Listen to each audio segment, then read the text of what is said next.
Hey guys, this is the portrait painting demo, and today I'm going to paint David Tennant, starting with a little bit of flesh tone, which I've mixed, and it's basically three paints. It's burnt sienna, a wine red, which is like an alizarin crimson, and a little bit of burnt umber at the end. So this creates a little bit of like an orangish, like redhead look for my underpainting, but it's not too orange. It's not going to be that like really bright, saturated orange. And I do this because this is a shot from a show in which this actor has a little bit of red in his hair. So I'm going to take that, and it works out really well because I also can paint the rest of his face with it. And some of that, when I finish this piece at the end of the video, you're going to see that some of that shows through, some of that underpainting color, the mixture of the burnt sienna and the alizarin crimson and the little bit of a raw umber, but just a touch. So it doesn't always work out like this, but just in this case, the hair and the face, I use the same paint because they're very similar. And what I'm doing here is using a large number 16 Princeton brush, synthetic, painting on this really, really thick, heavy cold pressed paper. It's watercolor paper. And I wanted to use this paper because, it's really strong and absorbent. So here I'm just mixing a little bit of the same mixture, but with some titanium white, which is a very strong white. And this could be done with many different water media paints. I'm using Acrylic Wash, and I usually start my paintings with watercolor, but you can do the entire thing with Acrylic Wash. As you can see, it's really watery to begin with, but I'm adding more and more potent mixtures that are more opaque, less watery. So I'm taking a little bit of the water away, but since I'm using Acrylic Wash, I'm adding a little bit of water to feather out the edges to my mixture. So when I put down some really thick paint and I paint in the shape that I want, I then take a little bit of water from the watery part of my palette knife there, or from the little dewdrops, and I just feather out the edges so that they blend in with the underpainting, which I painted first. The good thing about Acrylic Wash is it doesn't come up, and even the underpainting, you might want it to come up sometimes, but even the underpainting won't come up. But it has to be dry, of course. You can't expect it to not come up if it's still a little wet, or even damp for that matter. Here I'm painting in some other tones, some pink tones, just to put in some life and put some blood underneath the flesh or the skin, and make this portrait of this actor, this real person, look more lifelike. And I'm going to cover that eventually with a mixture that has a little more yellow in it. Then I use some cooler grays, which would produce some bluish tones and tints and things. And his jacket is going to be this really, really dark bluish gray, almost black, but not quite. I didn't use any black in this piece, although I sometimes mix it with my paints. I did mix it with a little bit of my paint, but I'll show you that later. And here's the mixture that has a little more yellow in it. So now I'm sort of building up those yellow tones that are getting a little lighter, closer to the highlights, which I'm going to add in at the end. But I want to get that good range of pinks and yellowish pinks and flesh tones before I put down all those darks, because in a minute I'm going to put down some really dark values for the hair and the shadow under the neck, some cast shadows, some core shadows, and some occlusion shadows. This is just the same mixture that I used for that pinkish hue, and it has a little bit of yellow ochre in it. So now I'm just feathering out a little bit of that edge there, right where the plane changes into the other side of the face. I want to keep all those lighter values to the front of the face and those opaques, pretty much to the forehead. I don't want to encroach on the other parts that are darker and that I'm pretty much going to leave as underpainting spots. I'm painting a little bit of the ear with that same mixture. This is like your typical flesh tone mixture for Caucasians. David Tennant happens to be an Englishman, so he's got that perfect skin for this mixture.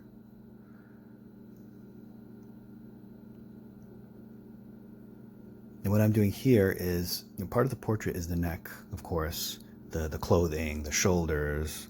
It's like a sculpture bust of shoulders up, someone from the shoulders up. So I'm painting all the sternocleidomastoid muscles, the little Adam's apple, but I'm just sticking to the highlights and I'm leaving the underpainting, which will eventually, in this case, down at the neck, be shadows. There's a little vein at the back of the neck. I'm adding a little more of that flesh tone mixture to the forehead. And now I'm using a little raw umber, neutral gray number 4, and burnt sienna. The neutral gray number 4 is almost a black, but not quite. And I didn't want a black, of course. I didn't want a straight brown. I wanted a little gray, because there is going to be some gray put into his flesh tones later, where he's shaved and you can see a little bit of the stubble underneath the skin. But here, I wanted a little bit of a grayish brown to just establish the first layer of cast shadow under his neck, at the back of his neck, on either side of the sternomastoid muscles, underneath the Adam's apple. And whenever you see the paint brush move off the screen, that's me just wiping off my paintbrush on my little rag or my towel, so that I can get some of the paint off and blend things and feather off edges. You see that pretty often. And if that doesn't work, sometimes I add a little water, or sometimes I wash off my brush completely and then just take a dry brush and blend one of the edges or feather one of the edges, but it still has to be damp. Here's some darks for the ear.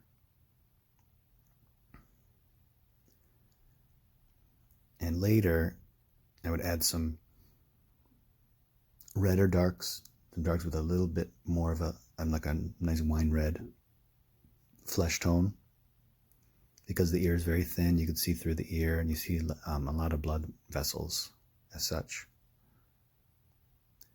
I'm using that same color, but I'm watering it down to paint the little collar of his shirt. And you'll see that I use this same color for a lot of different things on the face, not everything, not every shadow or every dark, but a couple little spots like the nostril, the shadow behind the nose, the lips, or at least the crease between the lips, the opening, which is closed now, the little tattoo that he has in the show, the frames of the glasses, and the hair.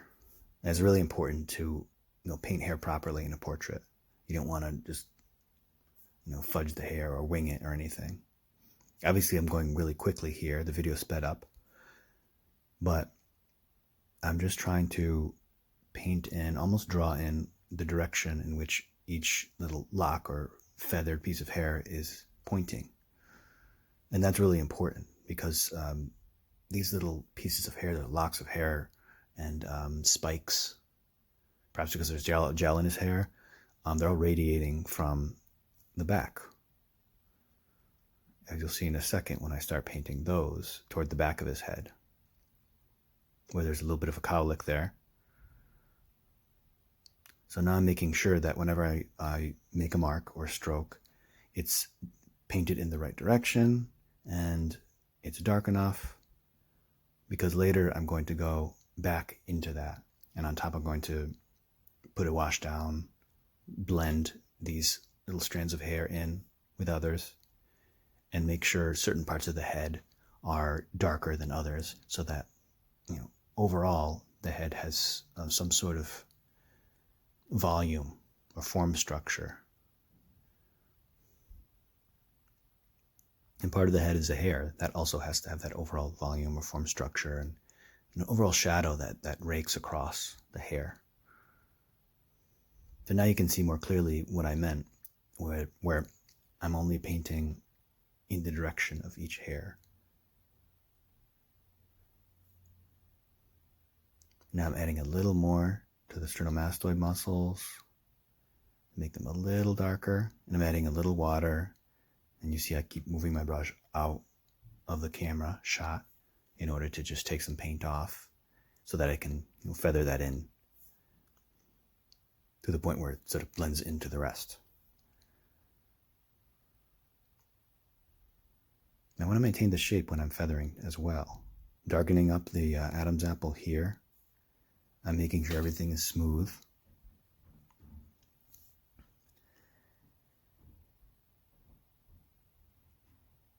And now I'm just darkening up a couple last things here, little shapes. And I got a little too dark there, as you can see, but I'm going to paint over that later.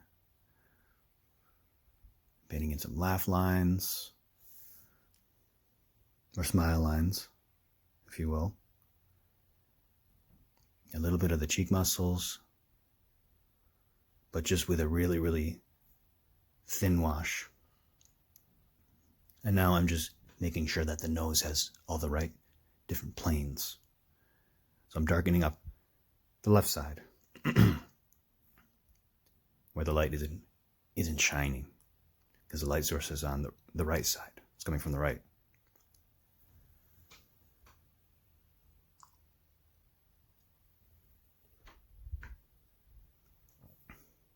So now I'm drawing in with the paint. Sometimes I draw with paint. I'm drawing in the eyebrows and the little, I'm not sure what those are called on goggles, but those shapes on the side. I guess they're shields. Here you see I just, added in some really, really dark gray just to save some time. That's not a big part of the demo. That's just, pretty straightforward. The more importantly, though, I'm taking a lighter wash of a little bit of that burnt umber, a little bit of that gray number 4, and I'm just sort of modeling the form of the head by putting in these washes over certain strands of hair, leaving some of that underpainting so that he still has that orangish hair or reddish hair. But I want to make sure that it looks realistic. It looks like, the form has some curvature, the overall form of the hair. And it moves naturally in space and is catching light naturally. It's a rather quick way to paint hair. It's more or less a watercolor, an opaque watercolor technique. But acrylic wash is great because it's both. It's both gouache and watercolor. And of course it dries like acrylic, it doesn't come up. So that's why watercolor is great when you're using acrylic wash, because it does come up. And if you want to lift, if you want to do some graded washes and things, and if you want a little more versatility, then you can add some watercolor to your piece before using acrylic wash. So now here's some raw umber and jet black. I just need to darken everything up, because once that really, really dark coat and goggle value went down, it just raised the stakes. So now I have to bring a lot more dark into other parts of the piece so that I can, be consistent with my value range and live up to those really darks that just brought out all the contrast down at the bottom of the piece. But they really, sort of killed the contrast at the top, making everything look sort of like a mid-tone. So I'm adding more darks to the hair to sort of get rid of that, make it look more natural, and render more of a range of values. And you'll see that, all of these things are making those flesh tones pop in the hair. Those darks in the hair that I'm adding in based on my reference are really bringing out those midtones that I put in before that look more like highlights now. And I'll add in some highlights a little later. I just want to go over everything and darken it up a little bit. This is just one of the stages in the process. So now the hair's darkened up a little bit. And that shadow underneath the neck is one of the last little spots I need to darken, because that, due to simultaneous contrast, got a little lighter. So here I am darkening it up. And you'll notice that above at the jawline, I went in and stippled in a little bit of stubble, which also served to blend that really dark shadow beneath the neck into the rest of the face. So it's almost like a stipple or textural gradient. And that's why it looks more like a smooth transition. Darkening the eyebrows, darkening the nose, darkening the little divot or furrow underneath the lip there. Got a little too dark, so you see me bring the brush out of the scene, off camera. Just to put some water on there or wipe it off. And darkening up the lips. And now I'm adding a little bit of ash rose and a lot of titanium white here in the highlight phase. So it's going to look like this really, really bright pink. And sometimes, I'll add a little tiny bit of yellow ochre, but the ash rose is like this really gray, ochre red, and it's perfect for this. So if you don't have ash rose, of course you can add a little yellow ochre, a little bit of gray, and some titanium white, just to get that nice pink highlight to render the right flesh tone and color for this character's face. And eventually I'm going to go in there and paint in the tiny details, but of course those always happen at the end. I work with big shapes, from big shapes to small shapes, and with big brushes to small brushes. You'll notice that my brush size has decreased as the painting progressed. So that big pink shape on the right side of the face is bringing out the shadows underneath the nose. Now I'm bringing out the chin a little bit with some more highlights of that mixture. And I'm getting close to finishing this portrait. So I'm just going to highlight a couple more things, like the space right above the meeting point of the two sternomastoids, the collarbone, and then this little highlight here, which makes the shadow underneath the neck a lot brighter. There's a little wrinkle there.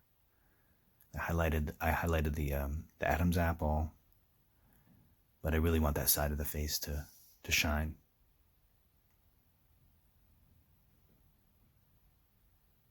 So here I'm just brightening it up again. The more the more of this lighter mixture you add, or highlight mixture you add, the brighter it's going to become, because that's a big part of working with acrylic wash. Layering and making more opaque either your light values or your dark values. And the more you do that, you'll get lighter and lighter or darker and darker, depending on how dark or light your mixture is. And here I'm just adding a little bit of water and wiping off the brush as I do so, in order to make a nice transition. And sometimes you'll get a little bit of a hole if the paint is still wet. It won't come up when it's dry, but it'll come up a little bit when it's wet, which is a good thing, but sometimes I have to go back in there and just, touch up some spots to make a smooth application of paint. Here I'm using a little bit of ash rose and wine red, as you can see on the right, to paint in the lips roughly, which I'll later sort of feather out and make a little less saturated. But I need that in order to, make the lips look more realistic. I need that nice wine red. But I did use ash rose again because I don't want it to be too red. I don't want it to just pop right out. Here I'm using a little bit of, again, the ash rose and a neutral gray. That's a neutral gray number 3. It's about somewhere in the middle of the value scale, or the value range. And this is just my stubble color. He's very well shaved in that shot for the show, for Good Omens, but you can still see a little bit of that gray underneath the flesh, where there would be a beard if you had let it grow out and just become a full-fledged beard. So now I'm just darkening up a couple last things before I wrap up the demo. The cheekbone, it got a little too gray there, so I'm feathering it out.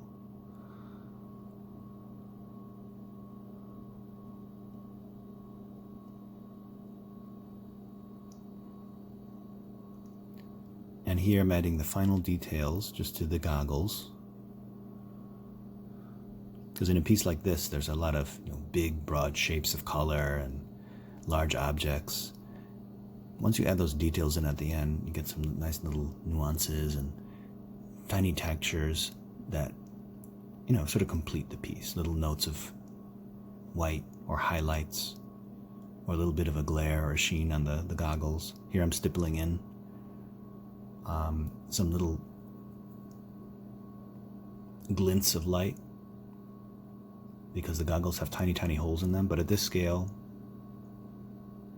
you really only can see something that looks like stippled highlights. So that's why I'm rendering it that way. So that's pretty much it. I might work a little more on this, make the ears maybe a little more red, add a little more red to the flesh, or maybe a couple more stubble tones and things, and of course work on the jacket. But that's not as important as the flesh tones and the painting of the hair and all that. So thanks for watching, and I'll get you next time.